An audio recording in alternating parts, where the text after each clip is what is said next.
Hey Aphrodisiacs, it's me Khadijah. So if you're new to the channel, then please hit that subscribe button, join the family, and if you're already subscribed, then welcome back. Okay guys, so I feel like I need a drink. Alright, so as you can see from this title, we are going to be talking all about why I stopped buying mainstream natural hair products. 5 reasons, you guys. So we're going to jump into it. But before we do, I just want to be clear about mainstream natural hair products and what that means. So when I say mainstream, I mean like the big brands. All of those different companies that you can find in store, in a whole bunch of stores, drugstores, beauty supply stores, and also you can grab them online. So the first reason, number 1, is reformulations and lower quality ingredients. I feel like this is probably the top reason that I have kind of taken a step back from buying a lot of the mainstream natural hair products. Over the years, I have found staples, found products that I absolutely love, brands that I loved and really supported, and have repurchased the products over and over and over again. But it started with that one repurchase that was completely different from what I had been used to, and I think you guys already know some of the brands. Just frustrating when you find something that works for you, especially having high porosity hair where a lot of the mainstream products are not even like marketed for us, and it doesn't work anymore. Also, going along with that, the quality of the products just isn't the same, you guys. And I know that's not just with natural hair products, like it's across the board. A lot of the things in terms of quality, clothes, with food, like things are so different nowadays. It's just like, is it worth it if you buy something, you like it, and then by the time you repurchase, it's different or it's lower quality and not really meeting your hair's needs anymore. All right, the second reason, that was 3, that was almost 3. The second reason is hyped up hair products. At one point in the natural hair community, I can't really pinpoint like what year, but it was one year before the pandemic where a lot of brands were just like pushing out new collections, pushing out. It almost seemed like bi-weekly there was something new, and I know you guys know the brands I'm talking about. Those collections just seemed very much so overhyped. One of them I did purchase.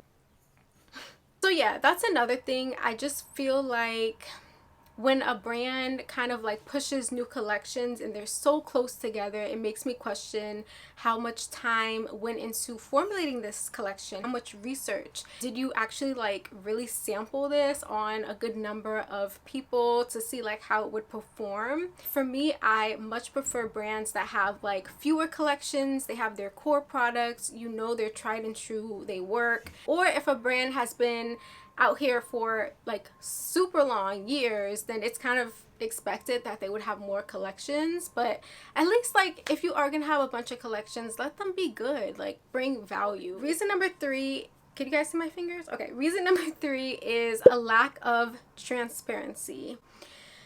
So going back to my first point about the reformulations and lower quality of ingredients, these brands, they never communicated that anything was different. I feel like it's a hidden secret. We repurchased the product, we noticed that the label is the same, but the product looks a little different, it might smell a little different, and of course we see like the biggest difference in our results. And when we kind of like reach out to the brands, there's no response, or they're kind of denying that there's any changes. So that lack of openness and transparency for me was a big thing, because you guys know I'm very like transparent and honest, and so I expect that in return. Unfortunately, a lot of the mainstream brands, they're just not gonna own up to, I guess, the accusations, even though it's reality.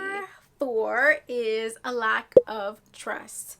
So you guys already know, if you don't have trust, you don't have anything. So yeah, going back to my previous reasons, if products are being reformulated, the ingredient quality is lower, you're pushing out new collections so often, but the performance is not really there, you're not really explaining what's going on with your products, the changes, the lower quality, that's going to lead to lack of trust.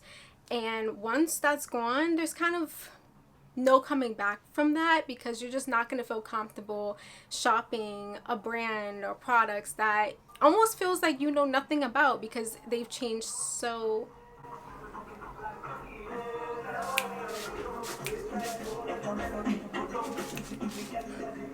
Okay.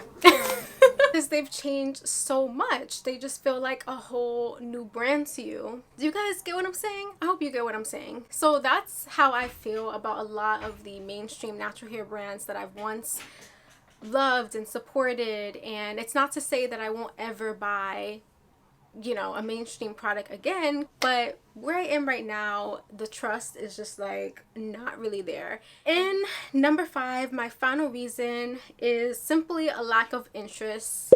It's just not fun anymore. I have gained a new interest in small Black owned businesses. I mean, I've always wanted to support Black owned businesses, especially in the hair care realm. But it's like there's so many brands that maybe you've heard about or maybe you haven't heard about. And I'm just like, oh, like really curious about what this brand has to offer.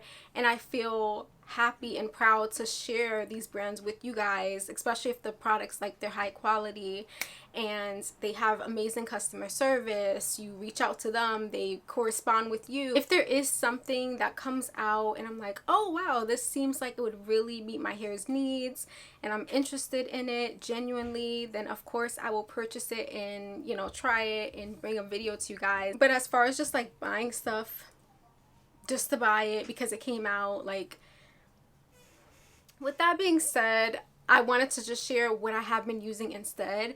And I posted my top products for high porosity hair series recently. So if you missed it, you can tune in to learn about different products that I use to maintain my hair. I also would like to know other small Black owned businesses that are out there so that I could at least like try those brands and products and bring that content to you guys, because I do feel genuinely interested in venturing out and like highlighting or putting a spotlight on these brands and their products. And just to close out this video, you guys, don't be afraid to branch out and try products that actually prioritize us as customers and also our hair. That is it for this video. I hope that it was helpful. I don't think it was like too bad. I don't think I was too bad in this video.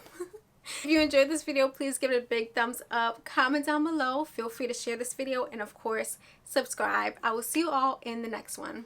Bye, guys.